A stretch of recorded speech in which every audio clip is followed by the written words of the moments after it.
एक बार की बात है, एक घने जंगल में एक शेर रहता था। जंगल का राजा होने के कारण सब जानवर उससे डरते थे। एक दिन शेर खाने के बाद पेड़ के नीचे सो रहा था। तभी वहाँ एक छोटा चूहा खेलने के लिए आ पहुँचा। वो शेर की पूंछ पर चढ़कर इधर उधर दौड़ने लगा। शेर की नींद खुल गई। उसने गुस्से में आकर चूहे को अपने पंजे से दबोच लिया और बोला, नालायक, मैं तुझे खा जाऊंगा। डरा हुआ चूहा बोला, महाराज माफ कर दीजिए, अगर आप मुझे छोड़ देंगे तो मैं कभी न भूलूंगा और एक दिन आपकी मदद जरूर करूंगा।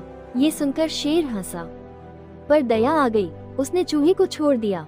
कुछ दिनों बाद शिकारियों ने शेर को पकड़ने के लिए जाल बिछाया। शेर जाल में फंस गया और जोर जोर से दहाड़ने लगा।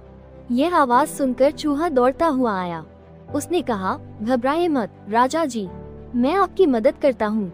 और उसने अपने तेज दांतों से जाल को कुतरना शुरू कर दिया। थोड़ी ही देर में जाल टूट गया और शेर आजाद हो गया।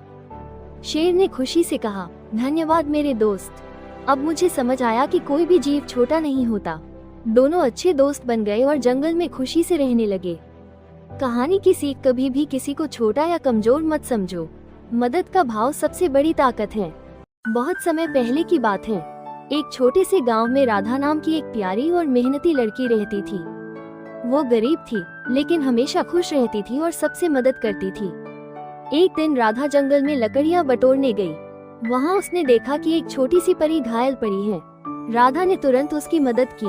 पेड़ की पत्तियों से पट्टी बांधी और पानी पिलाया। परी ने मुस्कुराते हुए कहा, बेटी, तुमने मेरी जान बचाई है। मैं जादुई परियों की रानी की सहायक हूँ और तुम्हारी सच्चाई व दया देखकर बेहद खुश हूँ। परी ने अपनी जादुई छड़ी घुमाई और कहा, मैं तुम्हें एक वरदान देती हूँ, जब भी तुम किसी की मदद करोगी, तुम्हारे घर में खुशियाँ बढ़ेंगी। उस दिन से जब भी राधा किसी की सहायता करती, उसके घर में फूल खिलते और मीठी खुशबू फैलती। धीरे धीरे गांव के सभी लोग उससे सीखने लगे और सब एक दूसरे के मददगार बन गए। फिर एक दिन रानी परी खुद राधा के पास आई और बोली, तुम्हारी दयालुता ने हमारे संसार में फिर से उजाला भर दिया है। तुम सच्चे दिल वालों के लिए प्रेरणा हो। कहानी की सीख, सच्चाई, दया और मदद करने की भावना सबसे सुंदर जादू है। जो दूसरों की मदद करता है, वही सच्ची खुशी पाता है।